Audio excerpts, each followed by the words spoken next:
सदगुरु कबीर ने बीजक में एक पद कहा है, रामुरा संशय गांठ न छूटे, ताते पकड़ पकड़ यम लूटे।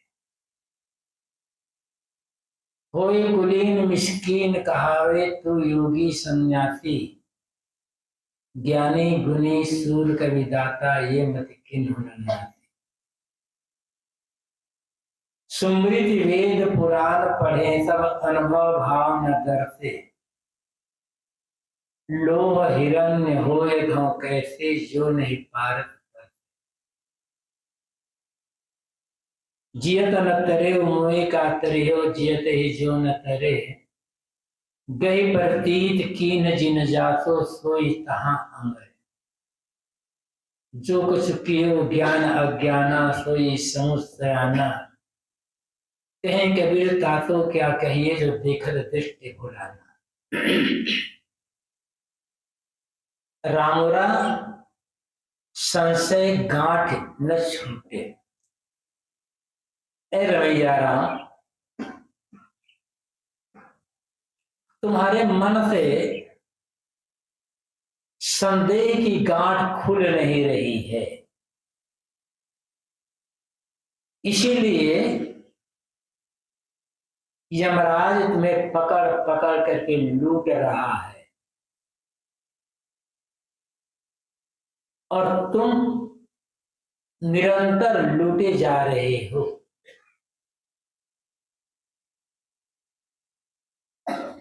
रामुरा ये शब्द कहकर सदगुरु कबीर अपने श्रोताओं को और पूरे मानव समाज को ये संदेश दे रहे हैं, जागृत कर रहे हैं कि जो दिखता हुआ एड़ी से चोटी तक तुम्हारा शरीर है, सब कुछ यही नहीं है।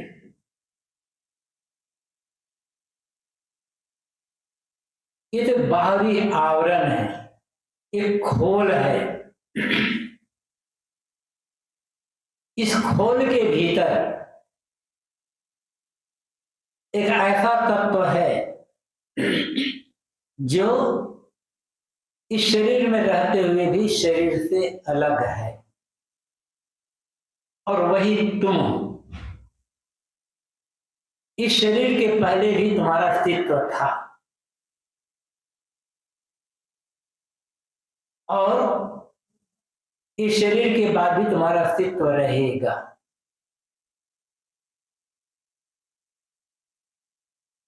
कुछ लोग कहते हैं कि शरीर समाप्त हो, सब कुछ समाप्त हो जाता है।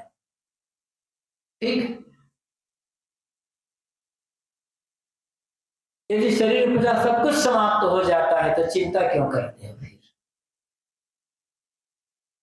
सब समाप्त हो जाए, सब दुख ले समाप्त हो, मस्त होकर के जियो, चिंता फिक्र छोड़ करके खाओ खिलाओ, हंसो हंसा लोगों को।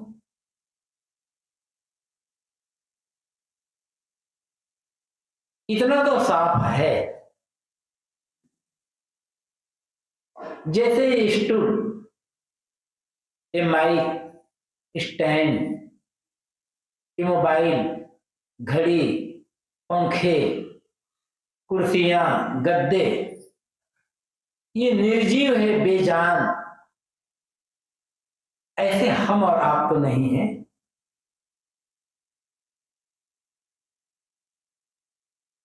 ये बेजान जो निर्जीव वस्तुएं हैं, इनमें और आप में कुछ अंतर तो है। एक बार एक युवा साधक ने गुरुदेव जी से प्रश्न किया था। अच्छे साधक समझदार थे, दृष्टि बदल गई। तो सब कहते थे, ये महात्मा लोग जो कहा करते हैं कि जीव होता है, चेतन होता है, मरने के बाद भी वो रहता है, अविनाशी है, सब गलत है। एक बार गुरुदेव से मुलाकात हुई। गुरुदेव जी ने कहा, अच्छा ही बताओ,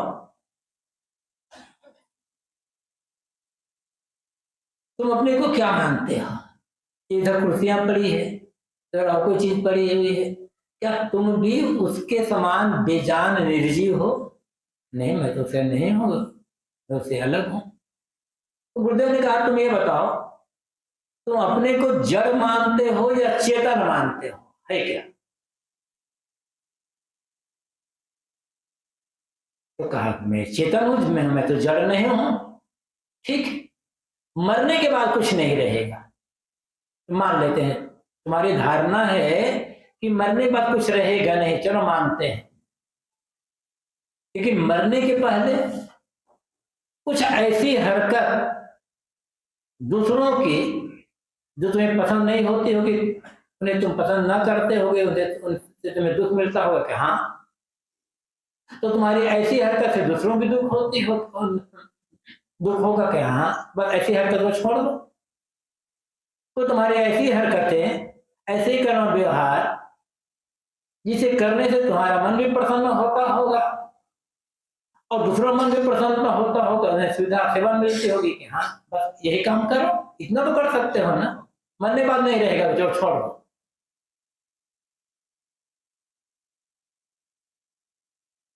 तो यदि मरने के बाद सब कुछ समाप्त हो जाना है तो चिंता किस बात की? ऐसा कोई काम ना करें जिससे दूसरों को तकलीफ मिले, पीड़ा मिले, असुविधा मिले, सब छोड़ दो। ऐसा काम करना, हम भी प्रसन्नता से जिए, औरों को भी प्रसन्न रखने का काम करें, उनकी भी सेवा करें, ठीक, समाप्त हो गया। और यदि मरने के बाद भी कुछ रहता है और आज यदि हम गलत कर्म करते हैं, गलत व्यवहार करते हैं, दूसरों को तकलीफ देने का काम करते हैं, तब तो घाटा में हो जाएंगे मरने के बाद। और अच्छे कर्म करते हैं, अच्छे व्यवहार करते हैं, अच्छे आचरण से चलते हैं, सदगुण सदाचार धर्म नियम का पालन करते हैं, मरने के बाद लाभ में रहेंगे। धर्म के मार्ग पर, संयम साधना के मार्ग पर, सेवा भक्ति परमार्थ के मार्ग पर चलकर आज भी हम लाभ में हैं, मरने के बाद भी लाभ में रहेंगे। कुमार्ग में चल करके आज भी घाटा में रहेंगे, मरने के बाद भी घाटा में रहेंगे, और सब समाप्त हो गए तो चिंता खत्म। क्योंकि उसके पहले तो अच्छा जीवन जीना है ना। चाहे मरने के बाद सब समाप्त हो जाता है तो, और नहीं होता है तो, सन्मार्ग में चलने वाला व्यक्ति दोनों स्थिति में लाभ में ही रहेगा, और कुमार्ग में चलने वाला व्यक्ति दोनों स्थिति में घाटे में ही रहेगा। और घाटे में क्यों रहा जाए, लाभ में ही रहा जाए।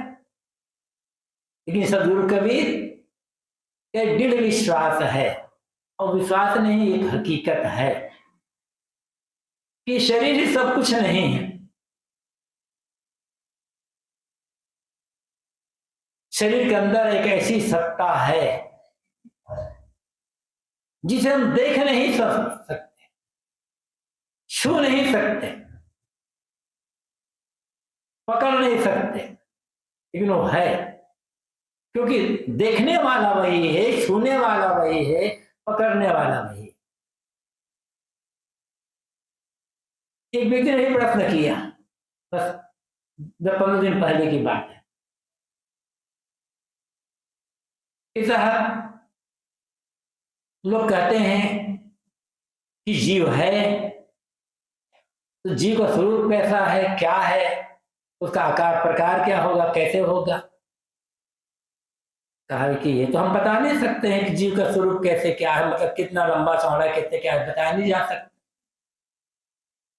कुछ तोला भी नहीं जा सकता। तो कहा जिसे हम तोल नहीं सकते, देख नहीं सकते, पकड़ नहीं सकते, जिसका आकार प्रकार बता नहीं सकते, तो विश्वास कैसे करें कि वो है? बात तो तुम सही कहते हो। मैंने कहा कि तुम्हारे शरीर में फोड़ा हो गया है, तुम डॉक्टर के पास जाते हो, डॉक्टर साहब मेरे से फोड़ा है, बहुत दर्द है। डॉक्टर ने पूछा तो दर्द है ना? हाँ।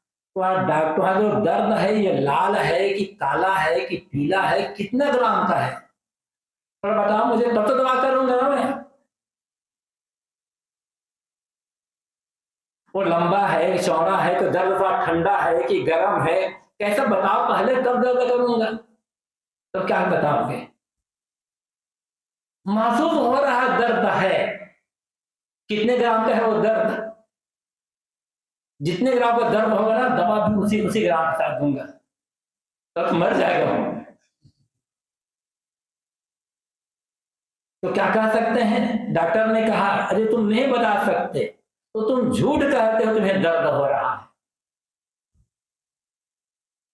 एक उदाहरण मैंने दिया, तब तो बड़ा मुश्किल है, तो बस ऐसे समझ लो, वो दर्द को महसूस करने वाला भी तुम, और वो जो जीव है, चेतन है, वो कितने ग्राम का है, लंबा है, काला है, चौड़ा है, लाल है कि पीला है, ठंडा गर्म, ये पूछने वाला भी तुम।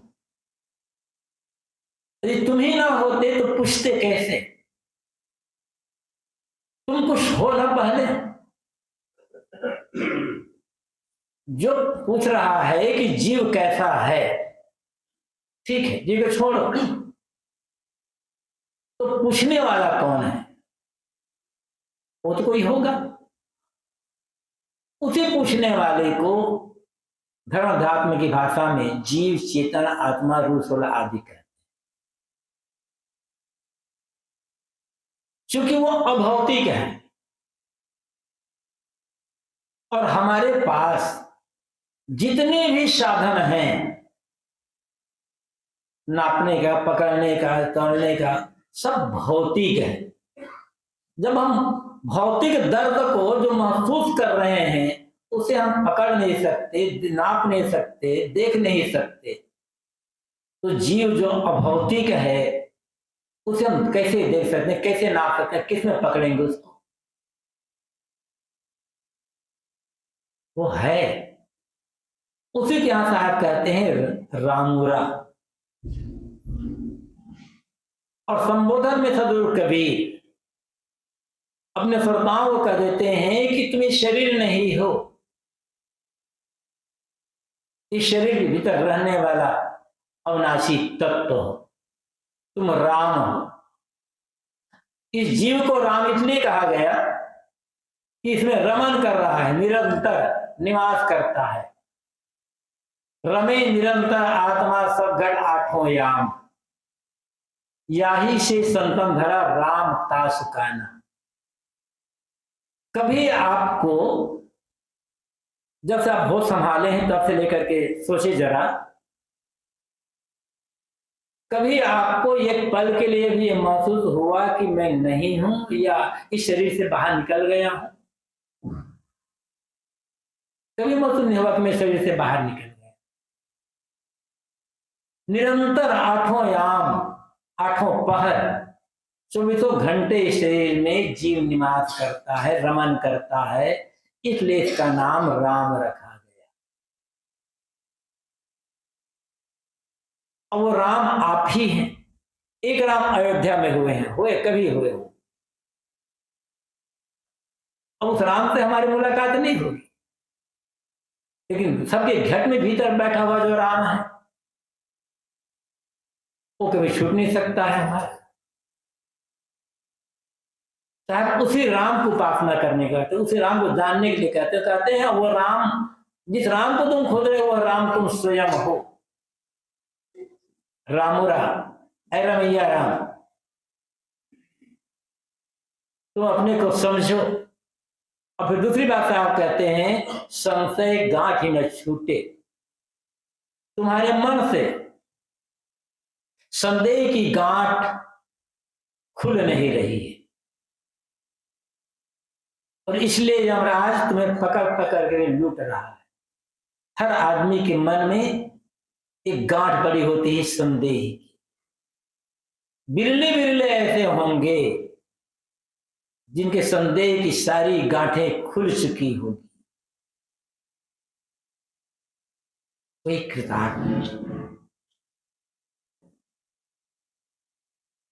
व्यावहारिक संदेह होता है आदमी को जीवन निर्वाह को लेकर के,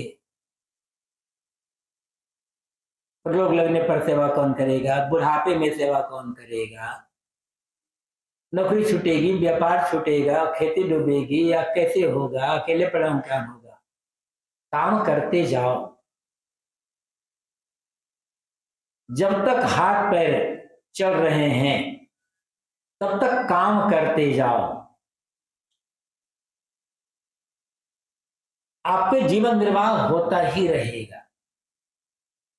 जिनके 10 हैं उनका भी जीवन निर्वाह होता है, जिनके 4 हैं उनका भी 2 है, उनका भी, जिनके कोई नहीं है उनका भी जीवन निर्वाह होता है। बस काम करो, सेवा करो, प्रारब्ध में विश्वास रखो। एक संदेह आदमी के ये होता है कि हमारे नहीं रहने पर हमारे बाल बच्चों का क्या होगा। व्यर्थ संदेह। जो लोग ये संदेह करते हैं कि हमारे नहीं रहने पर हमारे आने वाली जो पीढ़ी है, हमारे बाल बच्चे हैं, उनका क्या होगा, उन्हें ये सोचना चाहिए कि मेरा क्या हो रहा है। क्योंकि आपके पिता भी आपके बारे में सोच रहे थे। जब आप बच्चे थे, आप पिता जवान थे, तो आपके पिता सोचते थे कि मेरे बच्चों का क्या हो। जो आपका हो रहा है ना, वो आपके बच्चे का होगा। चिंता क्यों करते हो? लेकिन आदमी सोच सोच करके तृष्णा में पड़ जाता। कहते हैं एक सेठ ने अपने मुनीम से कहा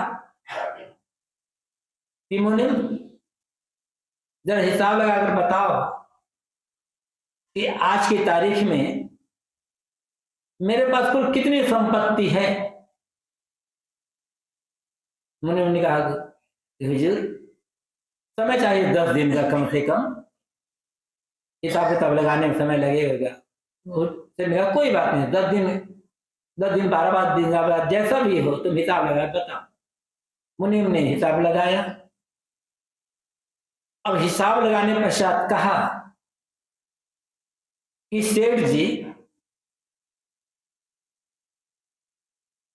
आपके पास इतनी संपत्ति है कि आज से लेकर आपके आने वाली 10 पीढ़ी के लोग कुछ भी ना करे, कुछ भी ना करे, बैठे बैठे खाए तो 10 पीढ़ी तक की पूरी व्यवस्था हो जाएगी।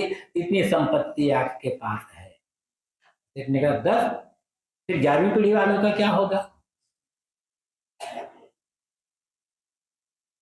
मुनीम कहते हैं कि आप 10 पीढ़ी कुछ भी ना करे, काम धंधा कुछ भी ना करे,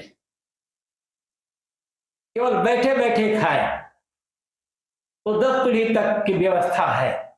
लेकिन सेठ को चिंता है 11वीं पीढ़ी को क्या होगा। क्यों जानते हो आपको? क्योंकि सेठ जी को यह मालूम था मेरे आने वाली जो 10 पीढ़ी है उसके मुंह होगा, पेट होगा, ना हाथ होगा, ना पैर होगा, ना बुद्धि होगी। तो बेचारे खाना पीना पड़ेगा ना हाथ ना पैर, काम कर नहीं पाएंगे। अब मुंह है तो खाना पड़ेगा, पेट है तो खाना पड़ेगा। तो सेठ जी को चिंता इसीलिए हो रही है। अब आपकी पीढ़ी भी ऐसे हो जाएगी ना, हाथ पैर बिना हाथ पैर के। अविवेक।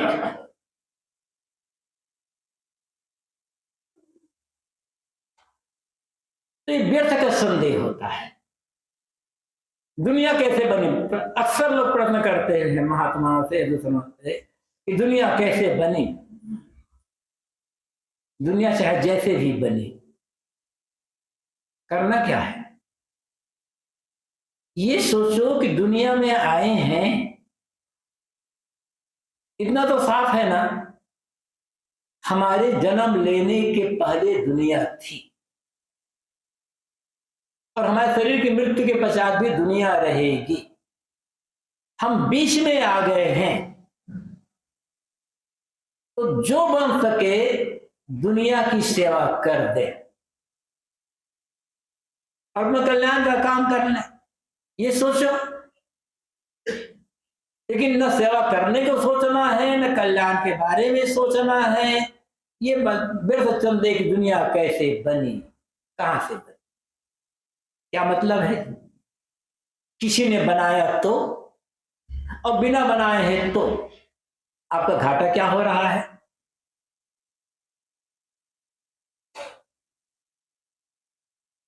तो ये प्रश्न सब समय रहा है।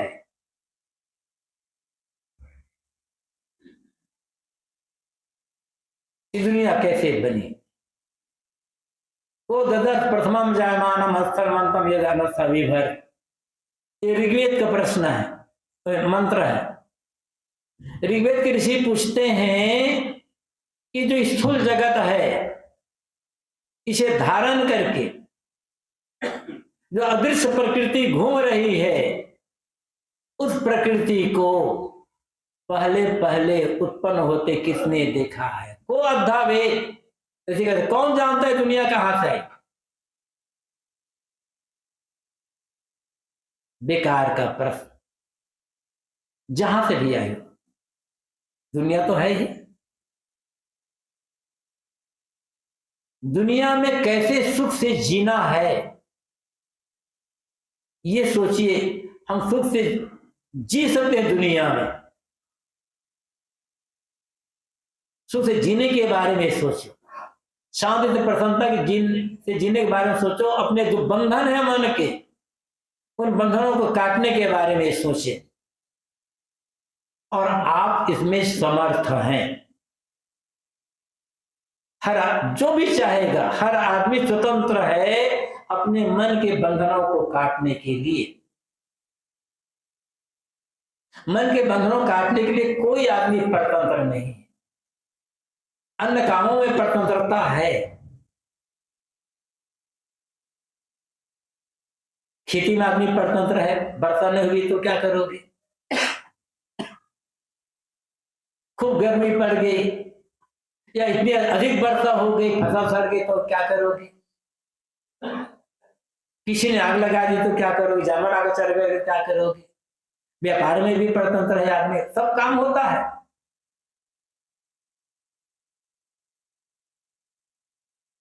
खेती डूबती है आपकी, कभी घाटा हो जाता है, कभी खेत में फसल तैयार खड़ी है, इतनी वर्षा होगी, इतनी फसल बर्बाद होगी, फिर भी आप खेती करते हो। ये नहीं सोचते बरसात तो खेती बर्बाद हो गई थी, अब पूरा घाटा हो गया था, इस साल खेती पूरे।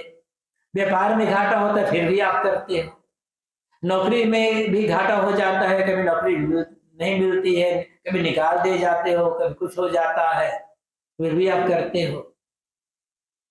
तमाम ऐसे काम हैं जहां असफलता मिलती है, फिर भी आप करते हैं। लेकिन हम और आप चाहें, या जो भी मनुष्य चाहे, पूरा समर्पित होकर के लग जाए दृढ़ निश्चय के साथ, तो अपने बंधन को पूरा का पूरा काट करके इसी जीवन में पूर्ण कल्याण को प्राप्त कर सकते हैं।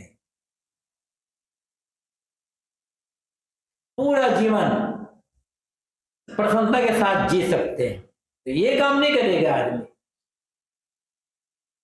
संदेह बना बना करके अनावश्यक उलझा रहता है, दूसरों को उलझाता है और चिंता तनाव में जीवन जीता है। यहां सदगुरु कहते हैं कि तुम्हारे मन में अनेक प्रकार के संदेह, रामरा संशय, अनेक प्रकार के संदेह, ये संदेह दूर होना सहज नहीं है। ये संदेह केवल पढ़ाई लिखाई से दूर नहीं होगा, विवेक से दूर होगा। सारी किसी प्रकार कोई भ्रांति मन में ना हो तो समझ बात है। आदमी कैसे कैसे संदेह के साथ साथ अंधविश्वास में, भ्रम में, कल्पना में पड़ जाता है।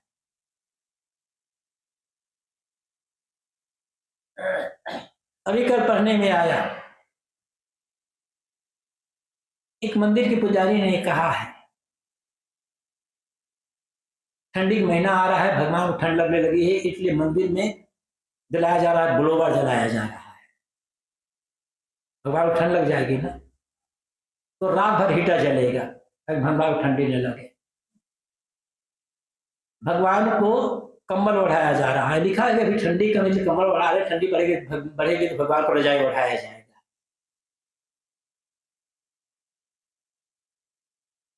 और लिखा है भगवान को चंदन लगाया जाता है, चंदन ठंडा होता है, तो चंदन में केसर मिलाया जा रहा है ताकि जो चंदन है भगवान को ठंडा ना करने पाए। भगवान को खीर का भोग लगता है तो खीर, लिखा है कि खीर में केसर मात्रा बढ़ाई जा रही है ताकि भगवान को खाने में भी ठंडी न लगे।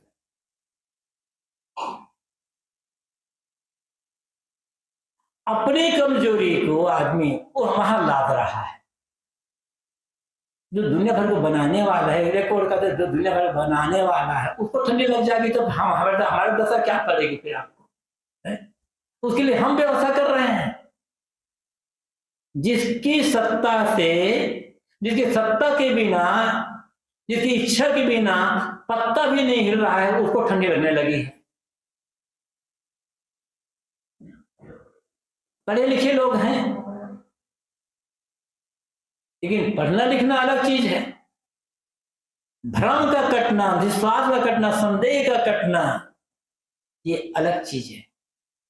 अनपढ़ गांव का देहाती गंवई अनपढ़ आदमी भी सारे भ्रम से मुक्त हो सकता है, निर्भ्रांत बोध से हो सकता है।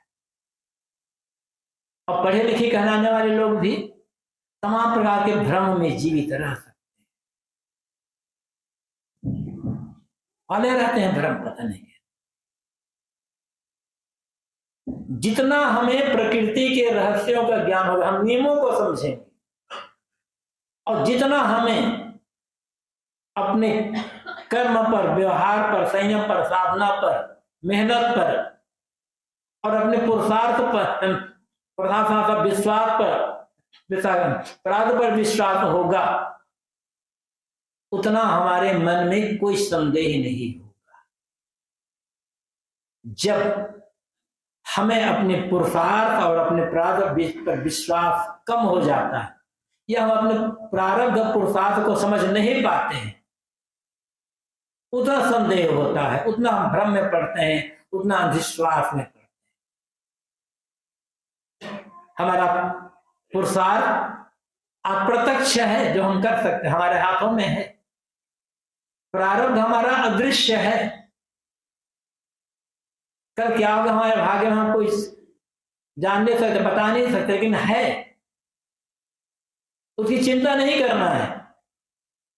वर्तमान में जो समय है, शक्ति है, योग्यता है, उचित है, आवश्यक है, वह करते चले, सारी व्यवस्था होती चली जाएगी। और इसी हाय कर जो सबसे भरा संसार है, हल्ला गुल्ला भरा संसार है, इसमें हम पूरी शांति के साथ जीवन जी सकते हैं, पूरी प्रसन्नता के साथ जीवन जी सकते हैं। किंतु निस्संदेह बोध होने की आवश्यकता है, सारे संदेह से ऊपर। जिनके साथ आप रहते हो, जो आपके परिवार के सदस्य है, उनके लिए ही आपके मन में संदेह है, विश्वास की कमी है, अविश्वास है, आपकी गृहस्थी नरक बन जाएगी। अब विश्वास से विश्वास मिलता है। आप संदेह करोगे दूसरे पर, हम संदेह करेंगे दूसरे पर, दूसरा हम पर संदेह करेगा, और संदेह करते करते संदेह बढ़ता चला जाएगा। व्यवहारिक जीवन में, अपने पारिवारिक जीवन को, सामाजिक जीवन को, जहां भी है, परिवार, समाज, मठ, मंदिर, जहां भी जैसा है, आवश्यकता है विश्वास। आंख मूंद कर विश्वास न करें, विवेक पूर्वक विश्वास करें। विश्वास न करेंगे ना, दो आदमी का एक साथ रहना भी मुश्किल पड़ेगा। और विश्वास चाहिए तो विश्वास देना पड़ेगा, विश्वास करना पड़ेगा। जितना विश्वास करेंगे उधर से उतना विश्वास मिल जाएगा। लेकिन संदेह, ये धोखा तो नहीं दे देगा। अब व्यर्थ संदेह में पढ़कर हम जीवन बर्बाद करते हैं। एक कहानी याद आ गई। संदेह पढ़ करके आदमी कैसे परेशान होता है, दूसरे की भावना क्या है हम समझ नहीं पाते। कहानी समझाने की याद आ गई इसलिए कह देता हूं। राम और रावण की लड़ाई चल रही थी, कहानी बनाई हुई है, रामायणों में से है या नहीं पता नहीं है। तो राम और रावण की लड़ाई चल रही थी और आप सब जानते हैं हनुमान जी सबसे अधिक काम करने वाले। राम के जहां भी बड़ी मुसीबत आई हनुमान जी आगे आते हैं। तो हनुमान जी को देख रहे थे कि जब मैं भगवान राम से मिलने जाता हूं तो बैठे भी रहते हैं ना तो सो जाते हैं, और जब विभीषण आते हैं तब उठ करके बैठ जाते हैं। लगता है मुझसे प्रेम नहीं करते, विभीषण से ज्यादा प्रेम कर रहे हैं, जबकि काम में ज्यादा करता हूं। संदेह बढ़ता गया, संदेह बढ़ता गया, बढ़ता गया। एकदम हनुमान जब संदेह बढ़ता है तो चिंता होती, तनाव होता है मन में, और मन में अधिक चिंता तनाव है ना तो चेहरे पर तो आएगा जाएगा उसका भाव। एकदम दुखी उदास रहने लगे। राम भी देख रहे थे हनुमान उदास हैं, चेहरा मलान है, उतरा हुआ है। जब ज्यादा बढ़ गया, परेशान हो गए, तो एक दिन राम ने बुलाया कि हनुमान, मैं कुछ दिनों से तुम्हें देख रहा हूं कि तुम्हारा चेहरा उदास उदास है, दुखी मलान उतरा हुआ रहता है, तुम परेशान लग रहे हो, क्या बात है? तो उन्होंने नहीं प्रभु, तो कोई बात नहीं, बताओ कि बात क्या। तो उन्होंने कहा प्रभु बात ऐसी है, जब मैं आपके पास आता हूं आप बैठे रहते हो तो लेट जाते हो आराम के साथ, सोने भी लग जाते हो, और विभीषण आते हैं तो उठ करके बैठ जाते हो, उससे बहुत प्रेम से बातें करते हो, तो मैं मुझसे बात भी नहीं करते। लगता है कि आप मुझसे प्रेम नहीं कर रहे हैं, मेरे लिए आपका प्रेम घट रहा है, विभीषण पर आपका प्रेम बढ़ रहा है, इसलिए मेरे मन में।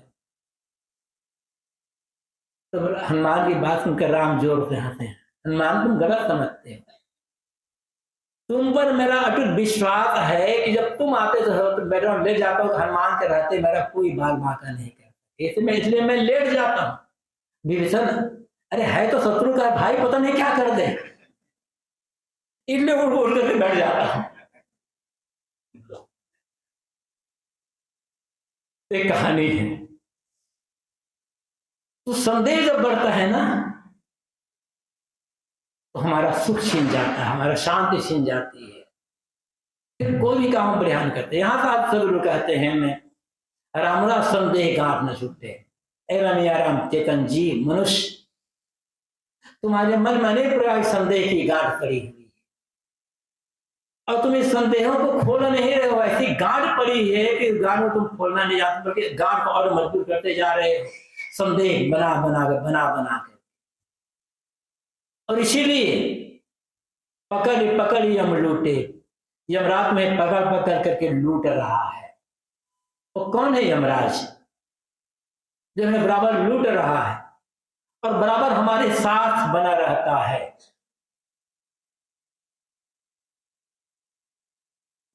यमराज माना गया है मृत्यु का देवता। जिस जीव का शरीर आम का समय होता है, यमराज अपना दूध भेजते हैं और उसे बुलाते हैं, फिर जिसके जैसे कर्म होते हैं उसको ऐसी गति प्रदान करते हैं। कबीर साहब के जमाने में बहुत पहले यम की कल्पना है मृत्यु की देवता रूप। यमराज मतलब बांधने वाला, दूध देने वाला, पकड़ने वाला। तो सदगुरु कबीर ने यम शब्द का प्रयोग किया है, उसी अर्थ में किया है जिस अर्थ में समाज में प्रतिनिधि पुराणों में कहा जाता है। लेकिन कबीर साहब जिस यमराज की बात कहते हैं वो यमराज आकाश में नहीं बैठा है, कि लोक में रहता नहीं है कि आज बस मृत्यु होता है। वो यमराज निरंतर हमारे साथ रहता है। कौन है वो? हमारा अविवेकी मन, गंदा मन, हमारा अज्ञान। जो हमारा मन अज्ञान में, भ्रम में, कल्पना में पड़ा हुआ है, मोह माया में, राग रंग में डूबा हुआ है, वही हमारे लिए यम बन जाता है। कौन दुख दे रहा है हमको? हमारा मन ही हमें पीड़ित कर रहा है, क्योंकि हमने मन को गलत खुराक दी, गलत दिशा दी, गलत जगह लगाया है। जितना हम गलत सोचेंगे, गलत बोलेंगे, गलत खाएंगे, गलत पिएंगे, गलत करना व्यवहार करेंगे, जितना मोह माया विषय वासना राग रंग उलझेंगे, उतना हमारा मन हमारे लिए यमराज बनता चला जाएगा, और ये निरंतर हमारे साथ लगा रहता है। आप अकेले बैठे हैं, परेशान कौन कर रहा है आपको? आपका ही तो मन परेशान कर रहा है ना। वही यम है, लूट रहा है हमारी शांति को। या फिर हमारे मन के विकार है, जो काम, क्रोध, लोभ, मोह, राग, द्वेष, वह अहंकार, वो जो सब है, यम वही है। तो कहने रहे तो अज्ञान यम है। अज्ञान जब होता है तो मन हमारा यम बनता है। अज्ञान जब होता है तो मन में काम, क्रोध, लोभ, मोह की प्रबलता होती है, और अज्ञान नहीं है तब पूर्ण ज्ञान है, पूरा प्रज्ञान का प्रकाश है, अपने वास्तविकता का पता है, दुनिया की जो हकीकत है उसकी वास्तविकता का पता है, अंत में होना क्या है इसका भी पता है, पूर्ण जागरूकता प्रकाश है। तो फिर मन में विकार कैसे आएंगे? मन हमें तकलीफ क्यों देगा? हम अज्ञान अंधकार में सो रहे हैं, न तो हमें यह पता है कि मैं कौन हूं, और न ये पता है कि मेरा क्या है, न हमें यह पता है कि मेरा कर्तव्य क्या है और अकर्तव्य क्या है।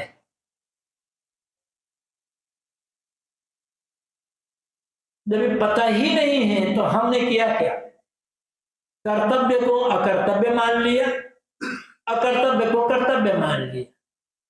जो अपना नहीं है, अपना मान करके दिन रात पकड़ने में लगे हुए हैं, और जो अपना है उसकी याद ही नहीं। अज्ञान का एक अर्थ होता है ज्ञान का अभाव, और अज्ञान का एक अर्थ होता है उल्टी समझ। इस अज्ञान का विद्या कहा गया है, जहां पर योग दर्शन में बताया गया वहां उल्टी समझ ही बताया उसको। ज्ञान का अभाव, ज्ञान के अभाव में आदमी उतना नहीं भटकता जितना आदमी उल्टी समझ के कारण से भटकता है। ठीक है, ज्ञान नहीं है, हमको ज्ञान का अभाव है, हमको थोड़ा मोटा गलत काम कर लेंगे, लेकिन समझ जब उल्टी है तब जो गलत है जो है उसे हम सही मान रहे हैं, जो सही है उसे हम गलत मान रहे हैं, जो करना चाहिए मान रहे हैं, यही जीवन का उद्देश्य है। जो नहीं करना, जो करना चाहिए मानते हैं ये बेकार है, नहीं करना चाहिए मानते हैं ये उद्देश्य है, तो हो जाता है। तो ये उल्टी जो समझ है कि जो हमारा नहीं है वो हम उसे हमारा मान कर हम दिन रात पकड़ने में लगे हुए हैं। ये शरीर हमारा कहाँ है? और जब शरीर हमारा नहीं है तब शरीर संबंधी प्राणी पदार्थ हमारे कैसे हो सकते? मिल गए हैं बीच में, बस कर्म संस्कारों के अधीन होकर के ये शरीर बन गया है। और शरीर बन गया तो माता पिता भाई बंधु पति पत्नी तमाम लोग मिल गए जीवन यात्रा में। हम लोग एक यात्रा में चल रहे हैं, हम सब मुसाफिर हैं, सब मुसाफिर। वो जो ट्रेन की यात्रा में आए वो यात्रा तो कुछ घंटे की होती है, हमारा जीवन भी एक यात्रा है, ये कुछ वर्षों की होती है। और ये जीवन जो यात्रा है, इस यात्रा की शुरुआत हुई है जन्म से। समाप्ति कहाँ होगी? मृत्यु में। जन्म और मृत्यु के बीच का जो समय है, बीच की जो अवधि है, उसी का नाम जीवन है। जन्म से यात्रा शुरू हुई, मौत में समाप्त हो जाए। हमारे जीवन की दो महत्वपूर्ण घटनाएं हैं, जन्म और मृत्यु। एक से जीवन का प्रारंभ और दूसरे से जीवन की समाप्ति। इस बीच में तमाम घटनाएं घटती हैं। जीवन क्या है? घटनाओं का क्रम। लेकिन ये दो घटनाएं हर आदमी के जीवन में घटित होती हैं। अन्य घटनाएं घटे या ना घटे, लेकिन ये दोनों घटनाएं हर आदमी के जीवन में घटित होती हैं। और आश्चर्य यह है, जिस जन्म से हमारे जीवन का प्रारंभ हुआ, उस जन्म का हमें कुछ भी मालूम नहीं। आप लोगों को अपने जन्म बारे में कुछ पता है? किसी पता है? मेरा खुद के जन्म बारे में किसी कुछ पता नहीं। लेकिन देखते हैं बच्चे जन्म होते हैं, लेते हैं, वैसे हमारा जन्म हुआ, हम माता पिता बताते हैं, भाई बंधु बताते हैं, तुम्हारा जन्म अमुक समय हुआ था, अमुक जगह हुआ था, अमुक लोग थे। लेकिन हमें तो अनुभव नहीं है अपने जन्म का। और मर जाएंगे तो अनुभव ही नहीं होगा कि मैं मर गया। किसी व्यक्ति को पता नहीं चलता है कि मैं मर गया हूं। ये जिंदा लोग रोते हैं, जाते हैं, मरने वाला क्या पता, सब चिंता खत्म। तो एक यात्रा है हमारी। जैसे हम अभी आए तो जहां से हमें ट्रेन पकड़ना था उस स्टेशन पर हम गए, वहां प्रतीक्षा करनी पड़ी हमको ट्रेन आने वाली। लेकिन जो ट्रेन आ रही है उस ट्रेन में केवल हमें यात्रा नहीं करना है, पता नहीं कहां से कितने लोग कब बैठे हैं। अनेक लोग बैठकर आते हैं, कहां बैठे हैं हमें मालूम नहीं है। हमें जितना मालूम होता है कि अमुक सीट हमने बुक कराई है, हमें बैठना है। और जहां हम बैठते हैं वहां केवल हमें अकेले नहीं बैठते, बहुत से लोग बैठते हैं। कोई कहीं बैठता है, कोई कहीं बैठता है, कोई कहीं बैठता है। आगे यह ट्रेन चलती है, जहां रुकती है अनेक लोग बैठते हैं, कुछ लोग उतरते हैं। तो ट्रेन में कब कहां से बैठ करके कौन आ रहा है, कब कहां कौन बैठेगा, न तो ये मालूम है, न तो जो बैठकर आ रहे हैं वो कहां उतरेंगे, बैठने वाले कहां उतरेंगे, ये मालूम है। हमें मालूम होता है हम अमुक जगह बैठ रहे हैं, अमुक जगह उतरना है। ऐसे जीवन यात्रा में जब हमारी जीवन यात्रा की शुरुआत हुई, जीवन यात्रा ट्रेन आई, तो हमें नहीं थे दुनिया में अकेले। हमारे परिवार में बहुत लोग थे, माता पिता, दादा दादी, भाई बंधु, मामा, पता नहीं कौन कौन। आगे यात्रा बढ़ेगी तो पता नहीं कौन कौन कहां मिलेंगे और कौन कहां छूट जाएगा, पता है क्या? इस यात्रा चल रही है बस। इसी यात्रा में बस यात्रा है। और होता क्या है, ये है तो ठीक है, सुविधा है, बुक हम ट्रेन में सीट बुक करवाते हैं और कहते हैं ये सीट हमारी है, कहते हैं हमारी सीट रिजर्व है। हम देखते हैं सीट पर और लोग बैठे हुए हैं, हम उन्हें उठाते हैं, तुम यहां कैसे बैठ गए, ये तो मेरी सीट है, मैंने बुक करवाई इसको। और नहीं उठते हैं तब गाली गलौज भी करते हैं, लड़ाई झगड़ा भी करते हैं, बहुत लोग मारपीट भी करते हैं। ठीक, तो सीट है, आप बैठ जाओ। हमें जहां जाना था वहां हम पहुंच गए, उतरने लगे, लोग कहते हैं बाबा जी अपनी सीट उठाकर ले जाओ। क्या करेंगे ऐसा? बस यही दुनिया का काल हाल है।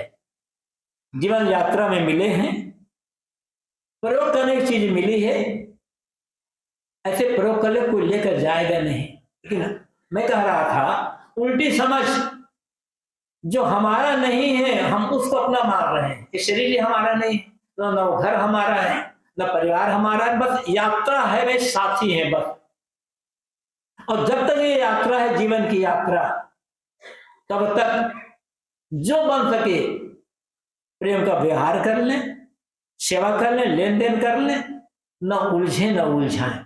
लेकिन हम न तो प्रेम कर पाते हैं, न सेवा कर पाते हैं, उससे हम उलझते हैं और दूसरों को उलझाते हैं। तुम मेरे हो, मैं तुम्हारा। ये व्यवहार के लिए मानना पड़ेगा, लेकिन अंततः कौन किसका है? ना हम किसी के हैं, ना कोई हमारा है। एक तथ्य है और इस तथ्य को हम भूल जाते हैं, और जितना भूलते चले जाते हैं राग और द्वेष में उलझते चले जाते हैं, और यही राग द्वेष हमारे लिए यम बन जाते हैं। साहब कहते हैं हकीकत को समझो। उल्टी समझ होने के कारण से तुम्हारे मन में विकार पैदा होते हैं काम क्रोध लोभ के। अब यही तुम्हारे लिए यम बन करके तुम्हारी शांति को, तुम्हारे ज्ञान को, तुम्हारे विवेक को, तुम्हारे आनंद को, प्रसन्नता सबको लूट लेते हैं। और ये भी कह सकते हैं कि विकारों से भरा हुआ मन यम बन गया और हम लूटे जाए। ताते पकड़ यम साहब कहते हैं यमराज तुम्हारे मन के विकार, तुम्हारा अपना गंदा मन, या तुम्हारे अंदर का अहंकार, अज्ञान, यही यम है। इन्हें त्याग दो तो बाहर का यम तुम्हारा कुछ नहीं कर सकते, कुछ नहीं कर सकता, वो है ही नहीं, काल्पनिक। इसलिए हमारा मन जो यम बना हुआ है उसी को ही सुधारना है। साहब ने एक पद में कहा है यमते उलटी भये हैं राम। जो मन यम बना हुआ है, सेवा, भक्ति, संयम, साधना, परोपकार, ध्यान, वैराग, विवेक, वैराग द्वारा उसको राम बना लेना है। यही यम जो हमारा मन जो हमें तकलीफ दे रहा है, शैतान बनकर दुख पर दुख दे रहा है, संतों संगति में लग करके तत्व को समझकर इस यम मन को सेवा भक्ति में लगा दे, संयम साधना में लगा दे, तो हमारा यही मन हमारे लिए भगवान बन जाएगा और हमें मुक्ति धाम तक पहुंचा देगा। न कहीं ऐसा कोई शैतान है और न कहीं ऐसा कोई भगवान है जो हमें दुख देता हो या हमें मुक्त करता हो। शैतान हमारे भीतर हमारा गंदा मन, भगवान हमारे भीतर हमारा पवित्र मन एक ही है। दिशा गलत होने से वही मन शैतान बनता है, दिशा सही हो जाने से वही मन भगवान बन जाता है। अब तक हमने अपने मन को शैतान बना करके रखा, किंतु अब जीवन ऐसा जीना है तो वह कला आत्मसात करना है कि यमराज शैतान भगवान बन जाए। जिस किसी को यमराज को, यम को राम बनाने की कला आ गई, शैतान भगवान बनाने की कला आ गई, उसके जीवन में कोई दुख, पीड़ा, बंधन रह नहीं जाता है, सब समाप्त हो गए, कृतार्थ हो जाता है। यही काम हमें करना है। यहाँ तो साहब कहते हैं कि रामरा संशय गांठ निसूटे, ताते पकड़ी यम लूटे। ए रमैया राम, तुम्हारे मन में अनेक प्रकार के संदेह की गांठ पड़ी हुई है, वो गांठ तुमने बनाई है। इन गांठों को खोलो, नहीं खोलोगे तुम्हारा मन यमराज बनकर तुम्हारे शांति को लूट रहा है। जीवन का सबसे बड़ा लाभ और सबसे बड़ा घाटा क्या है? सबसे बड़ा घाटा है मन का अशांत, दुखी, पीड़ित, चिंतित रहना, और सबसे बड़ा मुनाफा है मन का हृदय में शांत, संतुष्ट, प्रसन्न, अंतर्मुख बने रहना। इसके समान मन का शांत बनने समान कोई घाटा नहीं है, और मन का शांत हो जाने के समान कोई मुनाफा नहीं है। और मन जब यमराज रहेगा तो घाटा तो होता रहेगा। इसलिए अपने यमराज मन को राम बनाने के लिए, शैतान और भगवान बनाने के लिए सत्संग साधना की आवश्यकता होती है। और जब मन शैतान से भगवान बन गया, पूरा जीवन सफल हो गया, मानव जीवन पाना सार्थक हो गया। इसी के लिए सत्संग की आवश्यकता है, गुरुजनों की संगति की आवश्यकता है, संतों के पास जाना है, गुरुजनों के पास जाना है, सत्संग में जाकर के विनम्रता पूर्वक सीख लेकर के अपने को समझना है, जो हमारा नहीं उसको भी समझना है, और समझ जो अपना नहीं है उसके लोभ मोह को छोड़ करके जो अपना है उसमें मन को टिका लेना है, बस जीवन कृतार्थ हो जाएगा। यही मुख्य काम होगा, फिर तो सदा सदा के लिए हम दुख से छुटकारा पा सकते हैं। बहुत बहुत धन्यवाद। अपने वाणी को यहीं पर विराम। बोलिए सद्गुरु देव की जय।